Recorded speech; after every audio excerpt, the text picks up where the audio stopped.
अगर आपने कहानी के पिछले पार्टों को नहीं देखा है तो आप हमारे चैनल डरावनी कहानियाँ पर जाकर देख सकते हैं।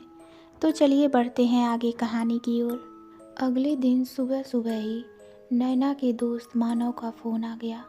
उसने कहा, हाय नैना, तुम कहाँ हो? मैंने सुना है तुम शिमला में हो। नैना ने उत्तर दिया, हाय मानव, मैं शिमला में ही हूँ। क्या सोचा पतिदेव के साथ घूमकर चली जाओगी मुझसे मिले बगैर? मानव ने हंसते हुए कहा। नैना ने भी हंसते हुए कहा, अच्छा शाम तक एसएन पार्क में आ जाओ, इसी बहाने तुम राहुल से भी मिल लोगे। ठीक है, मानव ने कहा। तीनों शाम 6 बजे तक एसएन पार्क में मिले। राहुल और मानव का जब आमना सामना हुआ तो दोनों के बीच अजीब सी खामोशी थी। कुछ देर तक दोनों कुछ न बोले। नैना ने इंट्रोड्यूस करवाया, राहुल, मानव माय फ्रेंड।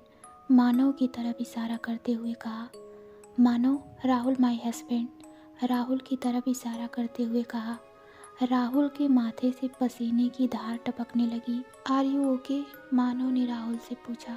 या आई एम फाइन, राहुल ने पसीना पूछते हुए कहा। तीनों बातें करते रहे। बात बात में राहुल के मुंह से निकल गया, तुम लोगों को शिमला ही मिला था घूमने के लिए? मानव जैसे नैना को इशारों में कुछ बताना चाह रहा हो पर कुछ बोल नहीं पा रहा था।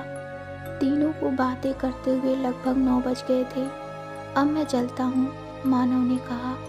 ठीक है, राहुल ने तपाक से बोला। मानव अपने घर चला आया।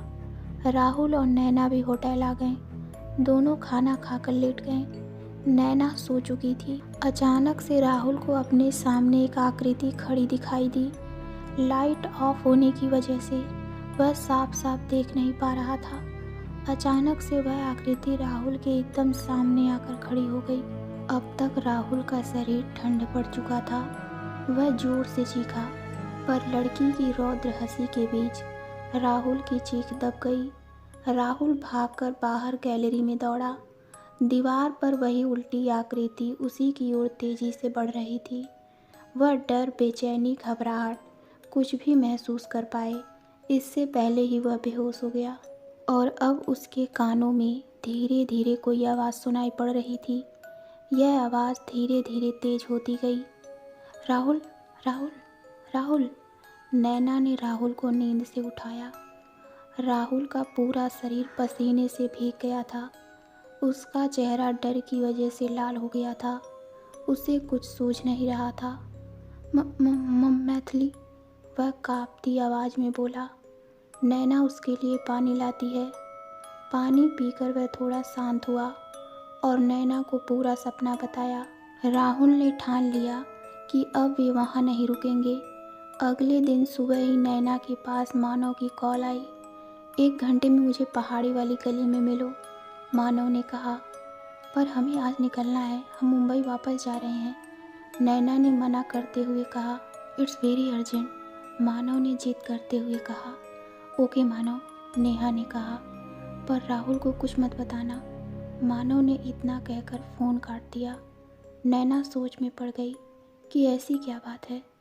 नैना ने राहुल से बोला, मैं सोच रही थी कि जाते जाते अपनी फ्रेंड से मिल लूँ, वह यहीं रहती है, वैसे भी हमें शाम तक निकलना है।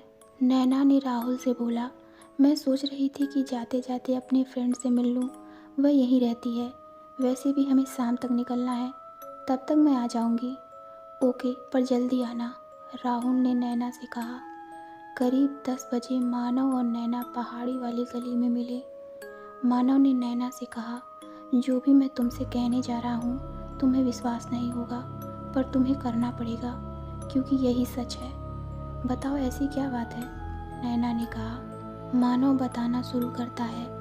बात उन दिनों की है जब राहुल अपने एक दोस्त राज की शादी में शिमला आया हुआ था। राज मेरा भी फ्रेंड था, इसलिए मैं भी वहीं पर था। वहीं पर मेरी और राहुल की पहली बार मुलाकात हुई और हम दोनों दोस्त बन गए। और राहुल तब से मुझसे सारी बातें बताता था। उस दिन शादी का माहौल बहुत खुशनुमा था। सभी अपने अपने काम में व्यस्त थे। कोई लड्डू लिए भागा है और कोई सेल्फी लेने में मस्त है, तो किसी को रस्मों की पड़ी है। अचानक राहुल की नज़र डांस करते हुए एक लड़की पर पड़ी जिसका नाम मैथिली था। नैना को कुछ याद आया। वह मानव को बड़े गौर से सुन रही थी। राहुल मैथिली को देखता रहा। उसकी घुंघराले बाल थे और चेहरे पर अनोखी चमक। वह बहुत सुंदर थी। डांस खत्म होने के बाद राहुल ने मैथिली के पास जाकर कहा, हाय, आई एम राहुल। मैथिली ने मुस्कुरा कर कहा, मैं मैथिली हूँ, फ्रॉम बंगाल। तो तुम यहाँ शिमला में, मतलब यहीं रहती हो? राहुल ने उत्सुकता से पूछा। हाँ, फ़िलहाल तो यहीं हूँ, मैथिली ने बताया। शादी में दोनों एक दूसरे से ही बातें करते रहे और कुछ इस तरह दोनों की मुलाकात हुई। शादी खत्म होने के बाद दोनों ने नंबर एक्सचेंज किए। शादी से वापस मुंबई लौटकर भी राहुल और मैथिली की बातें होने लगी थी। दोनों को मिले 1 महीने हो गया था और कब वो रिलेशनशिप में आ गए पता ही नहीं चला। तो दोस्तों, आपको ये कहानी कैसी लगी हमें कमेंट में ज़रूर बताइए। तो मिलते हैं कहानी के अगले पार्ट में। धन्यवाद।